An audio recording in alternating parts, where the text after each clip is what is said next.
If you kill a cockroach, you're a hero. And if you kill a butterfly, you're a villain.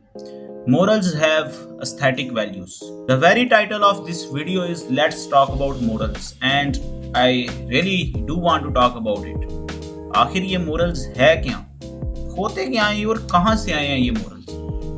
क्या morals की कोई certain definition भी मौजूद है या सिर्फ हर एक बंदे ने अपनी definition बनाई हुई? क्योंकि मेरे नज़दीक कोई ऐसे set of rules मौजूद नहीं है जिनके मुताबिक आपके अंदर कितनी मोरालिटी पाई जाती है वो जान सकें हम. What if your morality is against the goodness of people? What if आपके जो morals हैं वो इंसानियत ही ख़त्म कर दें? कितनी आयरॉनिक बात लगती है ना ये, क्योंकि लोग अक्सर कहते हैं जी morals आपको ये सिखाते हैं कि किसी इंसान का दर्द कैसे समझना है, किसी इंसान को समझना कैसे है. वेल, यही तो मसला है कि हम morals की बात नहीं करते, हम सिलेक्टिव morals की बात करते हैं. Now what if selective morals? It is very simple. It is your perception. क्या आपके नज़दीक कोई चीज़ कैसी है? हमेशा याद रखें, आपका जो सच है ना वो किसी के नज़दीक झूठ हो सकता है और किसी का सच आपके नज़दीक झूठ.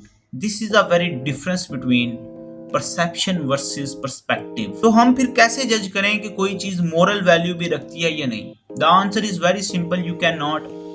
या फिर आंसर ये होना चाहिए था कि who are you to judge? ठीक है, आप कैसे जज कर सकते हैं कि या तो आप जज ही नहीं कर सकते, मेरे नज़दीक कि आप जज ही नहीं कर सकते कि एक बंदा जो बड़ा नमाजी है, परहेजगार है, रोज़े रखता है, वो उसका ईमान क्या होगा. व्हाट इफ जो स्मोकर है उसका ईमान उससे भी ज़्यादा हो. हम किसी के साथ उनके मोरल्स के ऊपर बात ही नहीं कर सकते. It is just not possible. तो हम क्या करें फिर? हमें मेरे ख्याल में वही करना चाहिए जो हमें करना चाहिए, and it is to treat people well just for the sake of humanity, not just कि भाई मौलवी साहब ने आज जुम्मे के खुतबे में कहा. क्योंकि हम जब नैरो डाउन करेंगे ना तब हमें जाकर पता चलेगा कि मौलवी साहब बिना एक मखसूस तबके की बात कर रहे हैं जो कि उनके नज़दीक हक पर है, जो उनके नज़दीक जन्नत में जाएगा. बाकी तो they think they are non believers, काफिर हैं और वो जहन्नम में जाएंगे. डीप डाउन हम सभी के सभी नैरो माइंडेड है, इवन मैं भी हूँगा.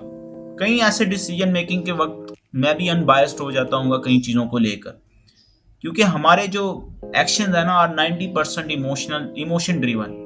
And the dangerous thing is जो हमें लगता है कि हमारे इमोशंस ही हमारे मोरल्स हैं. हम सिर्फ और सिर्फ दूसरों के ऊपर तनकीद कर सकते हैं, दूसरों को जज कर सकते हैं, कंपेयर कर सकते हैं उनके. However it is not your business.